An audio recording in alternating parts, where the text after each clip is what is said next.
Probably we could start off with introducing yourselves, just for the record. Sino po magsisimula? My name is Grace Palawan. I am the manager of Palawan Guest House. I am also the board of director of Calamianes Association Tourism Establishment.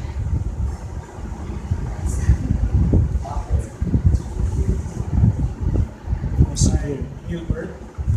Actually, we have multiple already. I'm HILBERT ENRIQUEZ. I'm the Vice President of CATE, the member of Board of Directors. One of the board of directors. Hi, my name's Alan. With my wife, we manage Sangguniang Resort, and we manage a really good restaurant in Coron town. And I'm also a member of the board of directors of CATE. Hi, good evening. I'm Councilor SADHWANI. I am the current committee chairman of tourism for the municipality government of Coron. I was also once a former board of director of CATE. And I'd like to welcome everyone here in our small, humble town of the municipality of Coron.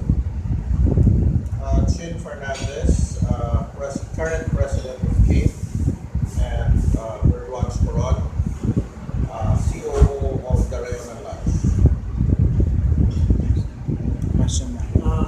Babilonio, owner manager of Coron Divers, and the soccer training course director of SSI Scuba Diving, and also a board of director of CATE, and former new president of Boat Association. As a tourist spot in the Philippines, are there any other plans to, for the development and conservation, especially of other sites that are like, Calawit Island and the lake, Kayangan Lake, Calawit is part of Busuanga. Busuanga. Okay, so let's focus on Coron. Basically, as you all know, Coron's a very, very lovely town. It used to have the tagline "Enchanting Coron." For now, we have sustainable already growth in tourism. But for your information, the 1 billion peso grant from the national government will be downloaded soon to the municipality of Coron through the CATE, which will already be expanding our runways to now accept Airbus flights directly from Manila, Cebu, and other regional airports. And in the long run, hopefully, will be one of the international airports too. We're also proud to say that if you've already been to our airport, there's an ongoing construction. They're now fixing the parking lots, and they're now also building the first ever gender-sensitive toilets. So that includes all type of genders. Even to addition a PWD comfort room separately, and a different comfort room again for females with their infants. So it's like 6 different toilets. Why are we doing this? Because we are a tourism in town. Coron is the center of the Calamianes group of islands, wherein I was just in a meeting in Puerto Princesa with the DOT, and we are now trying to form the Calamianes circuit, tourism circuit, which now brings most of the tourists downloading from Coron to be able to transport from Coron to Busuanga, Busuanga to Bulyon, Bulyon to Linapacan. So the major program for that is to build a port already in the municipality of Linapacan to complete the circuit. Because we in Coron have a nice port already. Bulyon has a port. Busuanga has sort of a port that's almost done.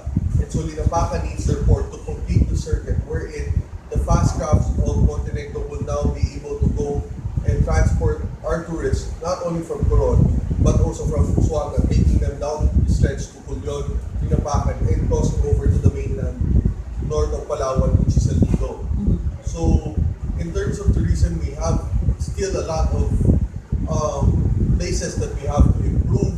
We're now improving, or we're trying to propose roads going up to the far distance barangay of Malawi, the far distance of Marsilia, so that these are basically very pristine and virgin small barangays of our municipality.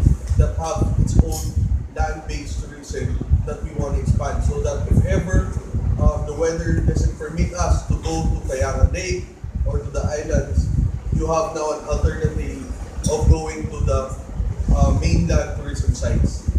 So that's basically the goal on 2017, to fully complete the roads up to the northern tips of Coron municipalities, so that we can now cater also to mainland or land-based tourism. But but how about the conservation of your natural like the Kayangan Lake? We it's sort of like the roads are more the steps are more like parang ano na siya turning into a more concrete, parang nawawala yung pagkaka-mystery niya or pagiging natural ano aspect ng lake eh. Okay, regarding Kayangan Lake or the Coron Island per se, you see this is under the NCIP. So they are under the infra law. Infra. So Infrastructure. No. Ano? Iba pa yun. Sorry Indigenous, naman. Sorry. What's NCIP and what's National Ah. Commission for Indigenous People. National Commission for Indigenous People. Okay. So the infra law separates them from the municipality law. They have their own laws. So basically, if you try to notice, we don't have a one-fee system. That you come into Coron, you pay one-time payment, and you get to go to all these places. You can, because we have no full jurisdiction on them. For them to preserve their own islands, they have to follow their own culture. The municipality doesn't have the right or the force or the task to implement or tell them, look, you have to build toilets, or look, you have to complete the pathways going up to the lakes. We have no right to interfere in their property, because again, they're saving their culture in their own area. Okay. My question is for anybody from the association. As you all know that El Nido right now in the mainland Palawan is getting the boom as of the moment. You know, Puerto Princesa is left alone. But there's a lot of feedback. There's a lot of queue people in many of the destination in the island. So, pipila na yung mga bangka, pipila yung mga tourists to get to the lagoon. And I know that time will come, I guess it's happening already, but how do the association combat the queue people? You know, I think it will add frustration to them, disappointment, especially in Kayangan, in case, I don't know if it's already happened or if it's not. So how do you prepare for that kind of issues? Again, to regulate the flow of tourists Yes. in Coron Island, which is the main attraction here, requires the permission of the Tagmanwa, because the island is ancestral domain. So, to answer your question, just like what Mike said, you cannot just regulate the flow there. Hindi mo pwedeng tigilan because basta tumatanggap sila. But ideally, there should be a carrying capacity Yes. for each destination similar to the Underground river. And ideally, you can sell tickets based on your carrying capacity. And then you schedule tours because there are so many destinations. So you can have so many in Kayangan at this time, whereas the next batch of let's say another 20 boats are going first to Queen Lagoon, and then and somewhere else. And then by the time the Kayangan group is leaving, that's when another batch is coming. But that is easier said than done. First, you need experts to determine ano ba talaga yung carrying capacity. Who determines that? Yes. I don't claim to know. I don't think anyone of us here in Coron is capable. But that has to be determined if you want to preserve.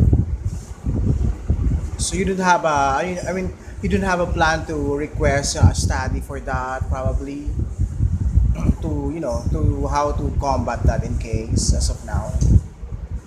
The ecofish, the TTCIA, this is the Tagbanwa tribe, Tagbanwa Tribes of Coron, Palawan Association, requested the ecofish funded by the USAID to conduct a study on Coron Island, right? Has it been done? Has it been submitted? I don't know. I'm not yet aware of if they included carrying capacity on the study.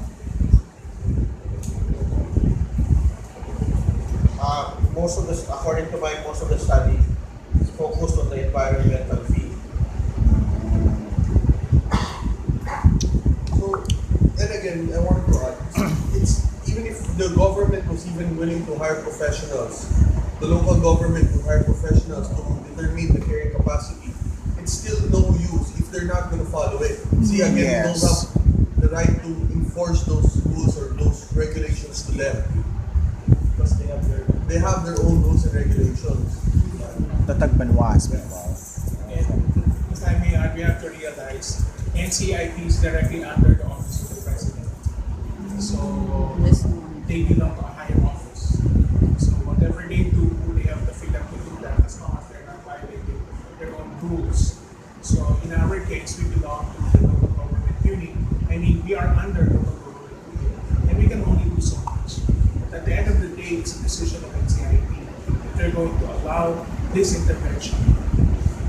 But, let me add, the idea of developing other tourism products away from the sea is partly to combat that trend. Yes. You either divert, it has three purposes. You divert people from the sea.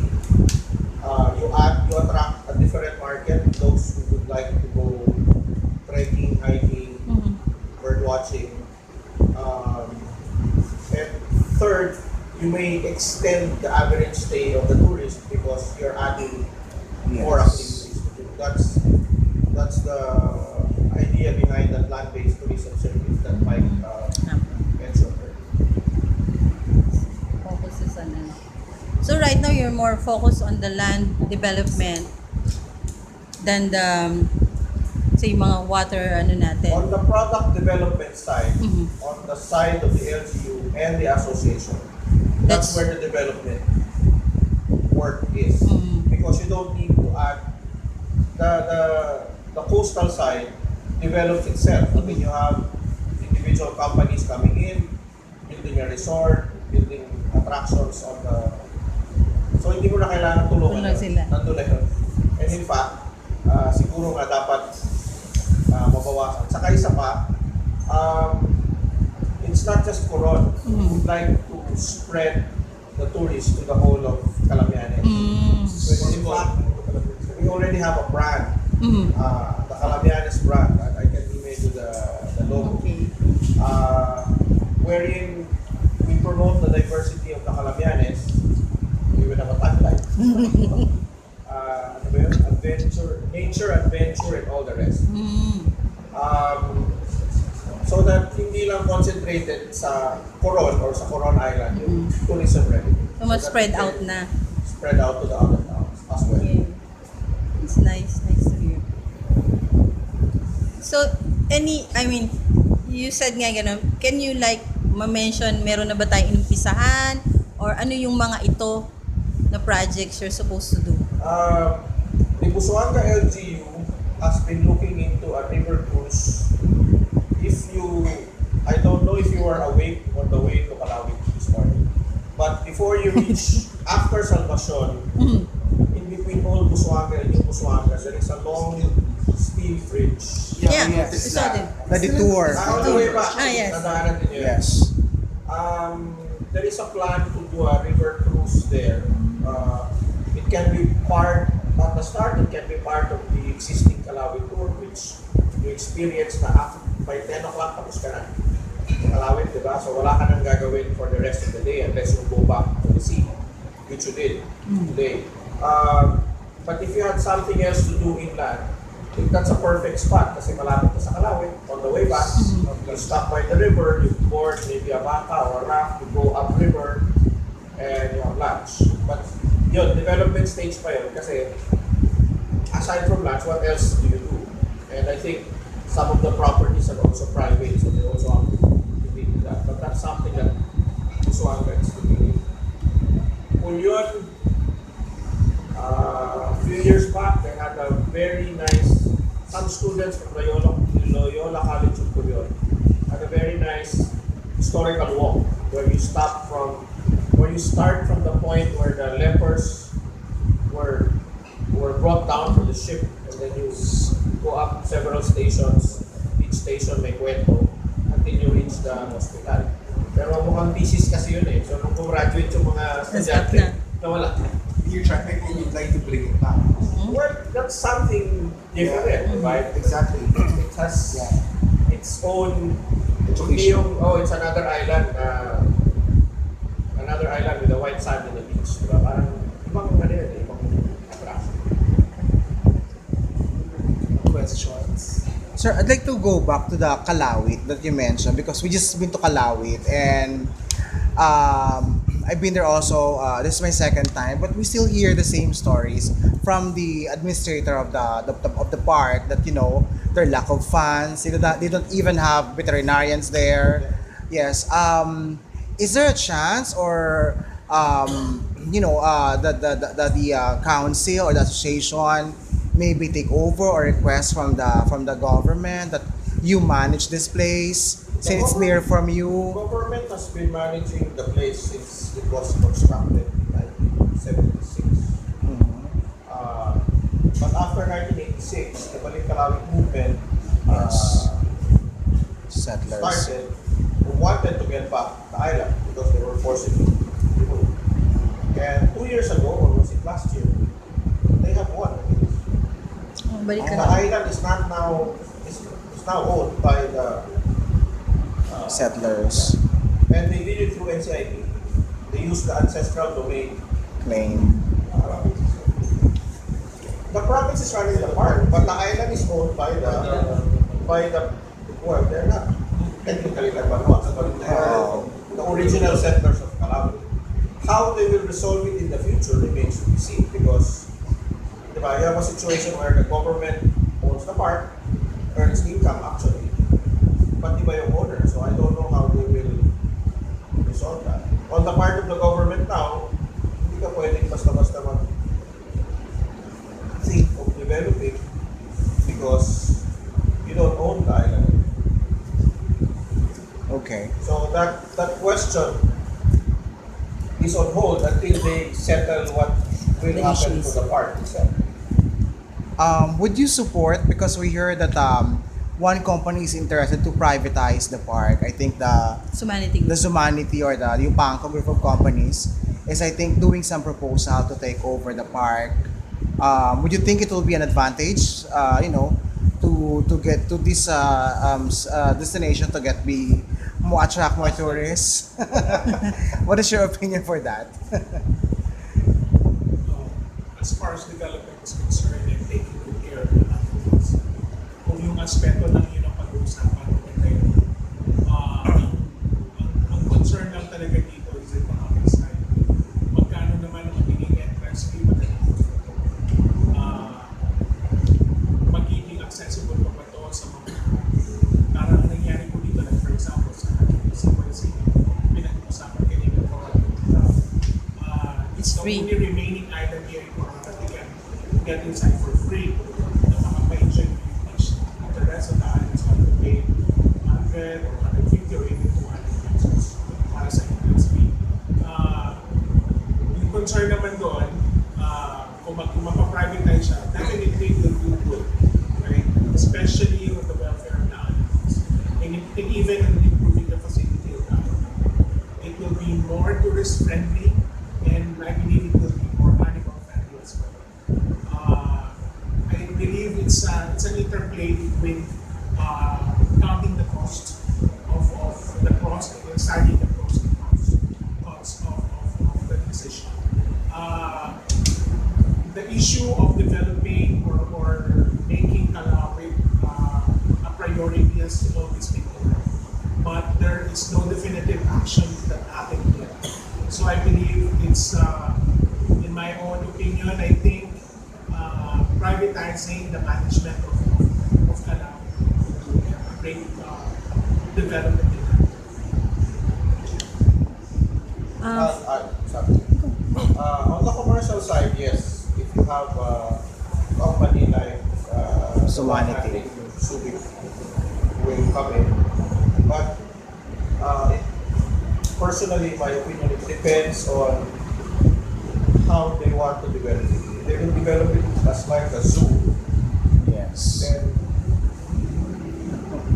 parang personally parang Hindi na siya sanctuary. hindi na sa wildlife sanctuary. It's just sanctuary. Yes. Plus the fact that when we talk about Calawit, the focus is just on the remaining African species plus the Calamian. But there are other probably endemic species that are present in the island, which may suffer if you just put a zoo with cages and the animals are fed. I mean, is it right now the attraction of Calawit is because of free roaming, parang ang mini Africa. Yes. Nakikihalubilo ka sa giraffe or sa zebra Ingat or lang. sa deer. I don't know. I haven't been to any Humanity. facility, so I don't know how they do it. But alam ko sa Tagaytay, yung Paradiso, parang Yes. zoo talaga yun. Hindi naman siya wildlife sanctuary. But then again, it's up to it's up to the owners kasi the owners are hindi na nga yung provincial government. So It's under the province sir, right now. PPDO daw. PPDO. The Provincial Planning and Development Office. It's The under park. the The park. But the island is not owned by the province Oh, yeah, wait. anymore. So The parang BCM. tenant sila. While it's still under the province, I think that my bet is you guys stopped at Makalatsaw. And that's where you took a boat cross to the Calawit Park itself. That crossing part in the provincial government plan, they plan to build a bridge Yes, we heard that also. from the port up to the next point of the island so that you don't really have to cross already by boat, but you just take your car or the bikes all the way to the safari entrance itself. And in some part, it's okay to have this road, but at some part, it's also not good because then you miss this experience of, having the thrill of making the bangka, crossing over, then going to the island, and then what she just said, it's like a mini Africa safari. Now, if you make it into a whole zoo, then It's not part of the experience. so you don't really get the full experience you have right now. So, it's a pros and cons also type of scenario that both the local government in Busuanga and the province should really discuss on how they're supposed to manage the park itself. Like again, there's the same problem again. The island's owned by the NCIP, by the indigenous people. So again, there's the different types of laws again that implicates again on that island. So that's why there's a barrier somewhere down the road that the locals there don't cross that area, and vice versa, those inside the park don't cross the area because it might cause a heated problem. I'm sure it does. But overall, it's really actually a haven right now. There are areas of that island where you see dugongs just resting on the bench or on the sand shore. Mangrove part, yes. So you have on the remote part of the island, there is a separate herd of giraffe that is separate from the ones that you feed. Yes. That even the park rangers cannot approach kasi mahirap sila. So parang wild na talaga yun. Pero yeah, sir, I'd like to make a follow-up. On your opinion, what do you think will be the best solution to resolve this decade issue of Calawi? First, the management, in my opinion, sana yung mag-manage is somebody who will develop it and maintain its As being is. sanctuary. Okay. There are things that are needed to be done. Like they need to bring in new stock because all of the African species there are all inbred. And from hindi maganda yun, diba? Kasi magkakamag-anak na sila. So they probably need to invest and bring in fresh bloodlines. And The I BCM. think they should have more vets, better facilities, better vehicles. If they can have, when you go to Kenya or these other places, there are mountain lodges which exist on account of its being a mountain lodge, where the attraction is either the wildlife in the area, whether it's mammals or birds or whatever. So maybe it can be developed along that line. Yung attraction niya, the wildlife sa parang Jurassic Park, pero hindi dinosaur. Silaman. What about the BCM, sir? How do you think it will be resolved? Well, I don't think they can manage the park on their own. So maybe they can come into an agreement and be paid a lease because they own the island. Because if they own the island, Yes. and then they can partition the island among themselves. Ano mangyayari sa mawawala yan as a tourist attraction.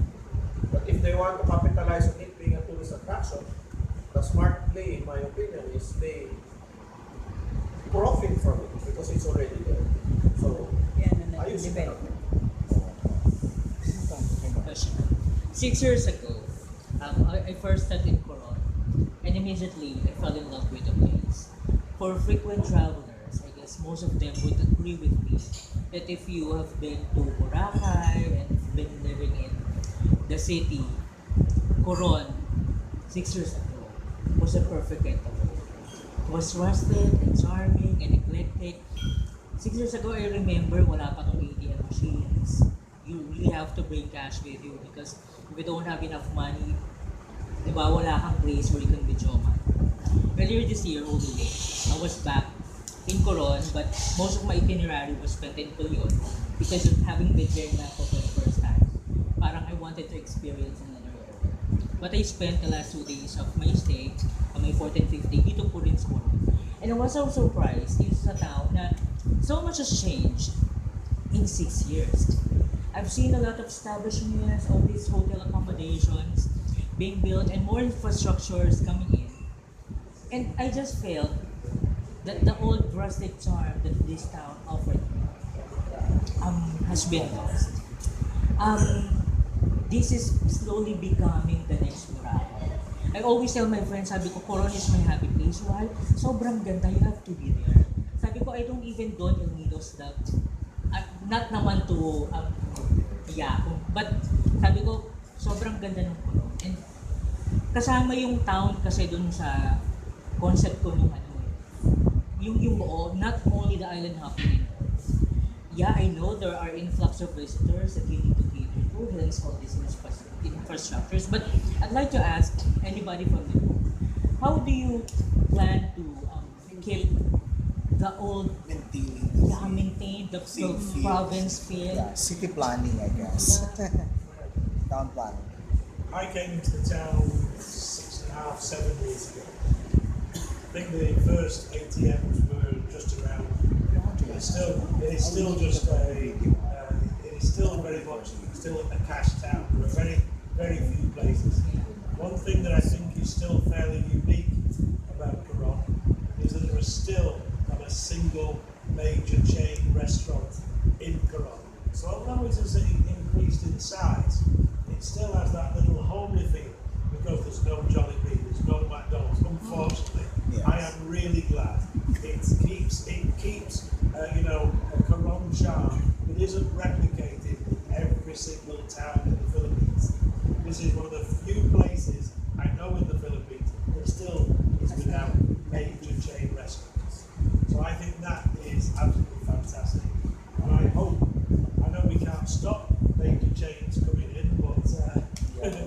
We don't need them. It's great to have different food and different choices of knowing, you know, Filipinos love food. And this is a haven of restaurants that offer different foods, still from around the world, but everyone has their own recipes that are different to the core, you know, to the same old, you know, chain foods. Secondly, I still think Coron is small. There isn't, you know, the number of people coming in has increased. The number of flights hasn't increased significantly. The number of, you know, routes into the town haven't changed significantly. But they are getting a lot more pressure and it's difficult to get flights. But there are a lot more hotels. But it's still a nice, quaint town and I'll continue to love it. It doesn't have its own beach. And that, I think, is also an advantage. Because we do not have people wanting to encroach on a beach and, you know, ruining something that we have because everyone wants to get another few inches onto that beach. It'll remain a town. It's a dropping off point, a starting point to go out and see places. Coron Island, let's hope it doesn't get developed. There are laws in there that stop it from being developed at the moment. So you'll still, in 10 years' time, be able to go to the beaches. We do see a lot more native huts on the beaches and a little bit more, you know, of the indigenous people. We should try and keep that out, but again, we have no control over it. And Coron has a lot of places, Calamianes has a lot of places that people haven't yet found. And I don't want them to find it straight away, because there are some beautiful places that the boats don't go to. And long may it remain that way, so people can still in 20 years explore off track and find places that are absolutely wonderful. Question for the diving. Can you tell us? Ito may sagot na question. Sige, sir. In addition also, the town itself has been developed, but in with regards to marine ecosystem, especially our seas, we maintain the strictness, especially of the anchorings. We don't allow just boats to anchor anywhere.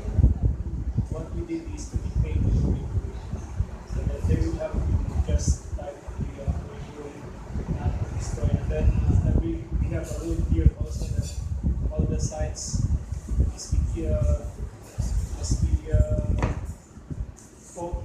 should not be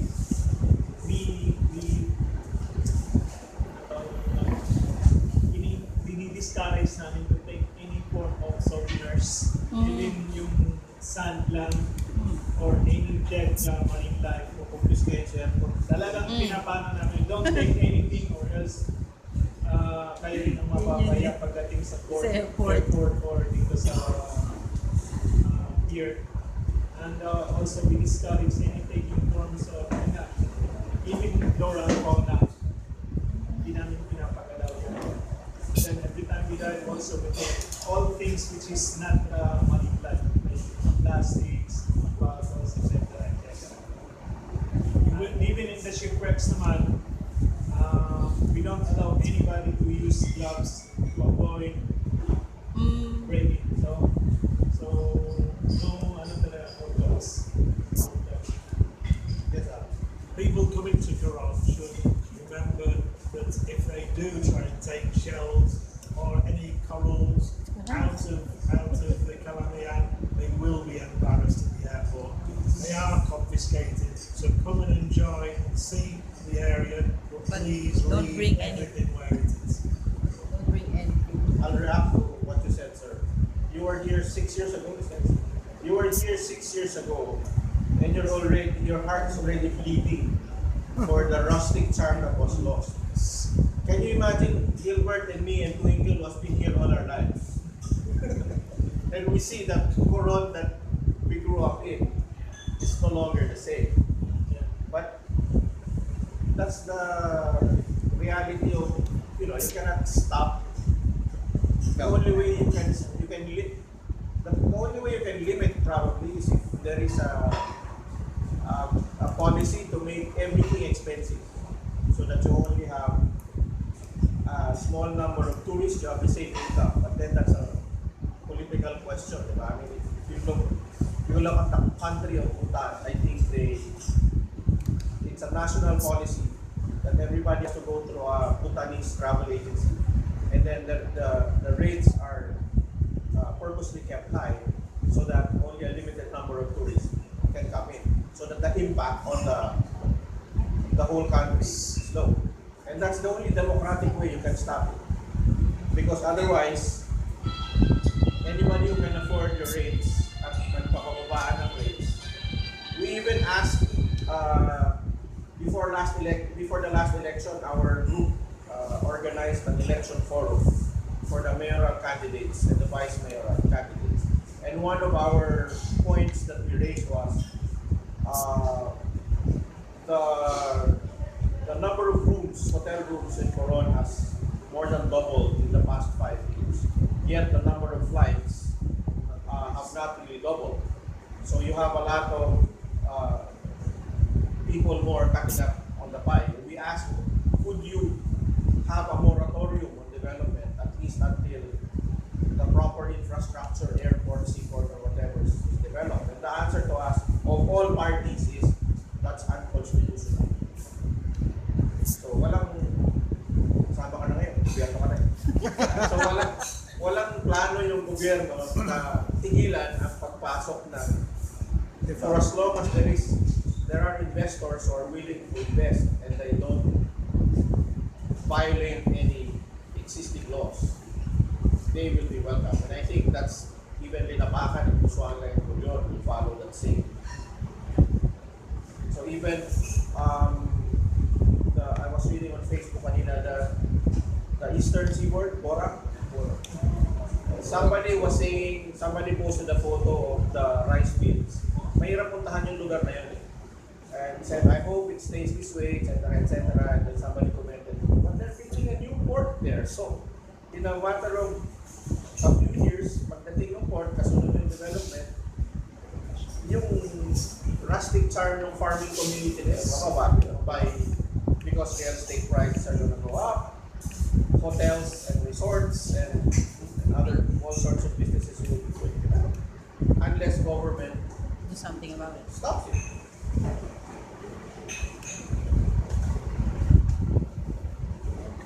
I'd like to add regarding sa development yan, sir. If there's one frustration, actually the exact term is bleeding. So both of us actually grew up here, except for this two foreign good-looking guys here. But they love Coron just the same. So You're foreigners. ang tawag po nito, welcome po namin yung development. Kailangan po natin yan kasi the lives of every Coronian should also improve. And it's a violation of every human right if they will not be able to experience that improvement in their living standard. But the thing is, hindi naman po ibig sabihin na pag may development, ay dapat mag-deteriorate. There is such thing as sustainability. Ewan ko po kung ito suntok sa buwan yung nais kung sana mangyari, pero kung meron man sanang legacy na may iwan yung mga nasa pwesto ngayon sa gobyerno or even sa mga private stakeholders, magkaroon lamang ng more social responsible doon sa mga desisyon na gano'n. Una-una, political will. Hindi pa ako nagpaparinig pero pare, alam mo namin yun.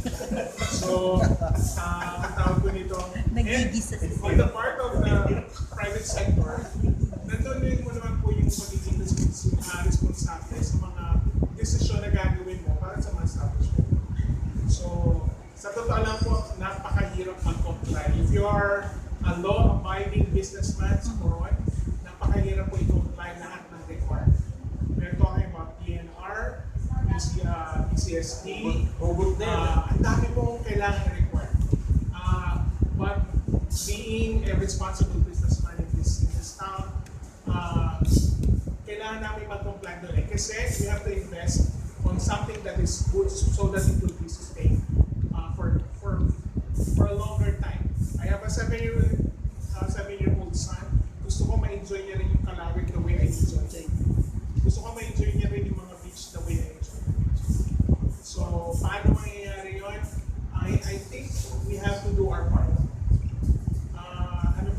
nila to Ivan Almighty, Mark, Act of Random Kindness. So, kanya-kanya on our own effort, maging more social, responsible, hindi lamang yung pagkita ng pera. And at the same time, yung mga, syempre, yung mga binuboto rin natin na nasa pwesto, si Mike ang binuboto. Kaya nasa pwesto rin si Mike. To help. Hopefully, hindi siya makaya ng sistema. And I think hindi naman. Okay, nasa DNA niya naman yung game.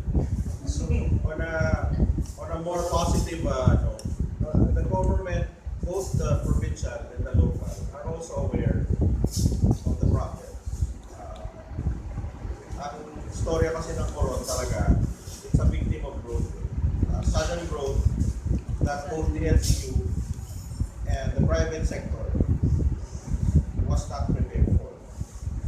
So that's why you have poor zoning, you have informal sectors.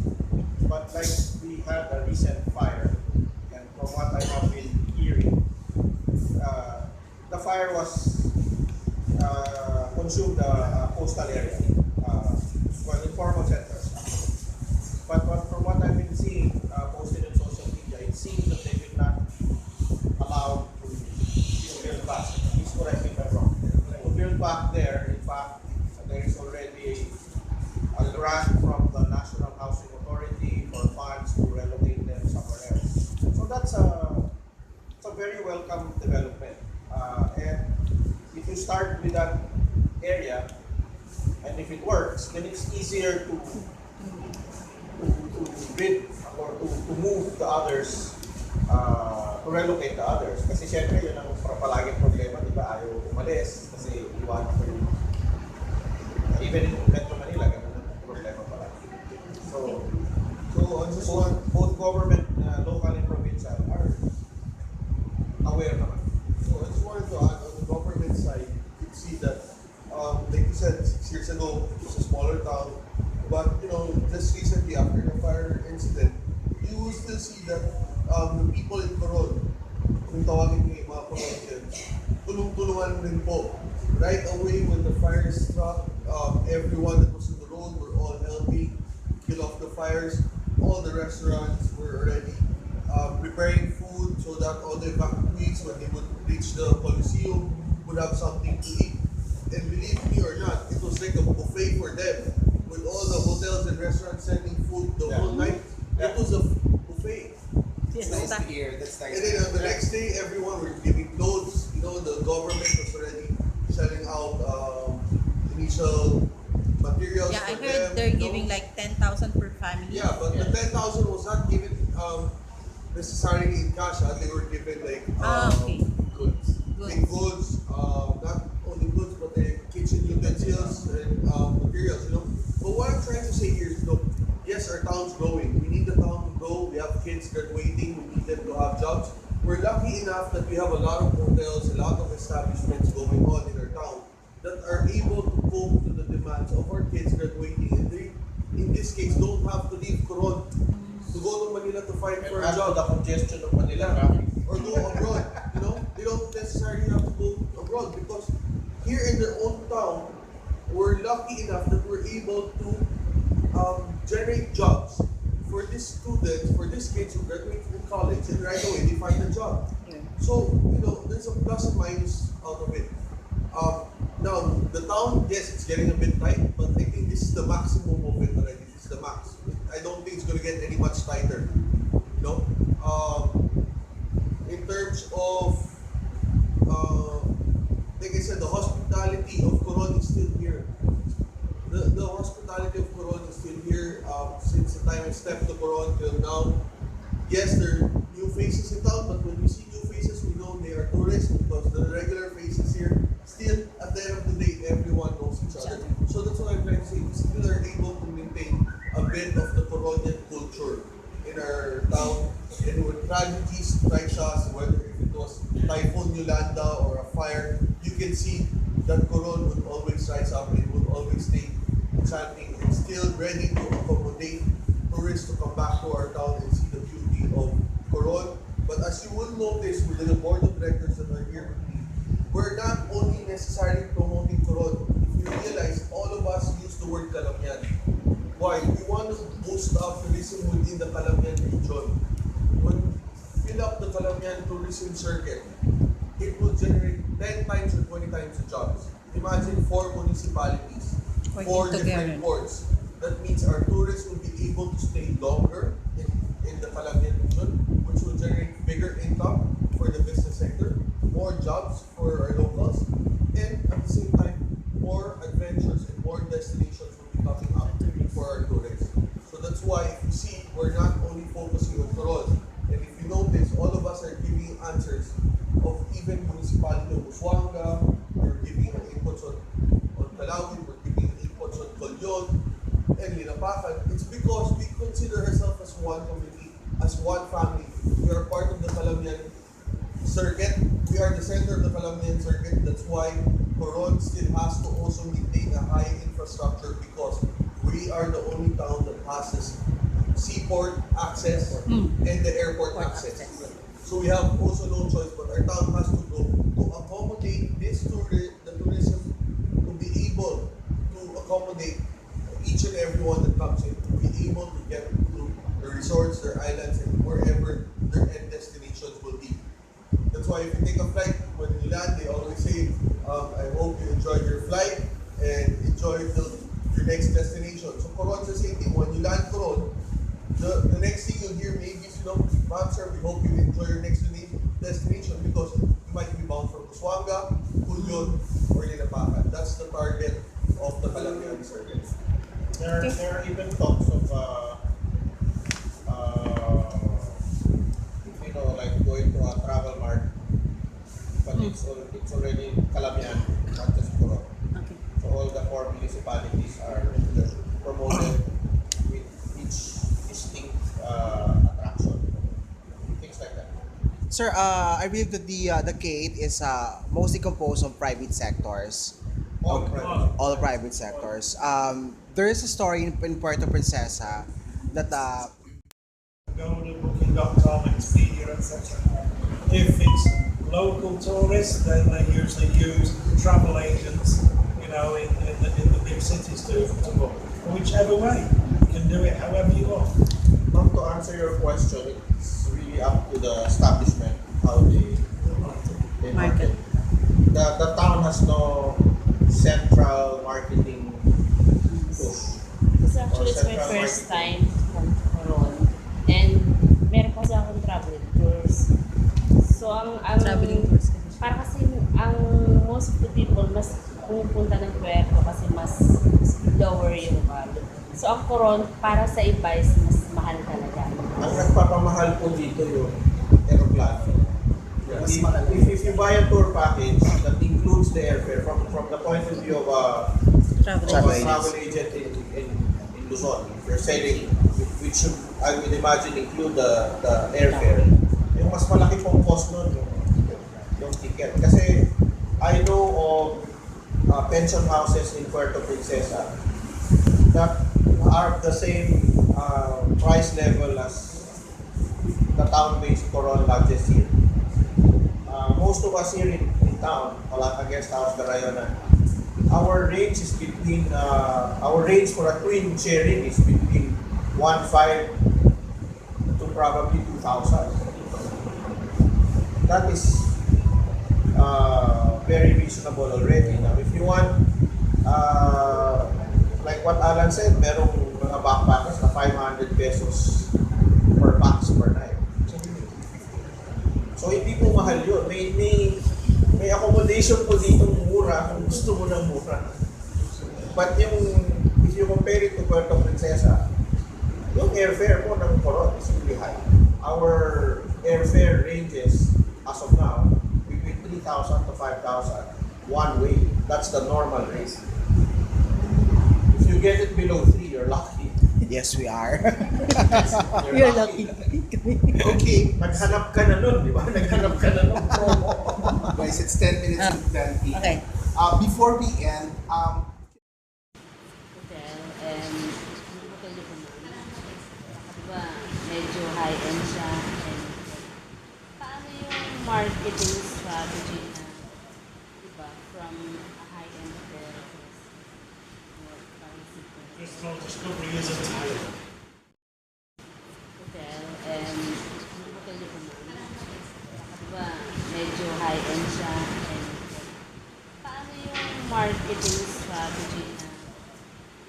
from a high-end hotel.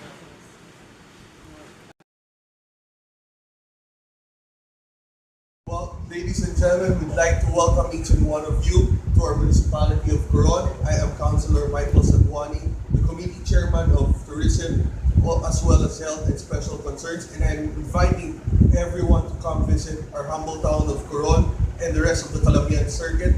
Experience our fine restaurants, experience our nice hotels, experience our diving, experience the beauty of KHARLA, the safaris, and the rest of the Virgin Islands that we still have to offer you. So we're inviting each and everyone to come and visit our small humble town of the municipality of Coron and experience its enchantingness. Experience the Calamianes circuit with the with its tagline of adventure and all the rest. Inviting. I'd like to extend our heartfelt greetings already to each and everyone that will be visiting our town, and we're looking forward to welcoming you in our town with open heart, and feel the hardness and the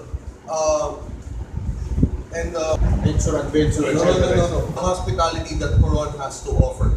So to all of you, we're looking forward to welcoming you again to our town, Coron, Palawan. Again, good evening, and ladies and gentlemen, thank you very much, and looking forward to seeing you guys in the future. Thank you. Okay, so again, Coron Island and the Calamianes circuit, which is known as, or its famous tagline of Calamianes, nature, adventure, and all the rest.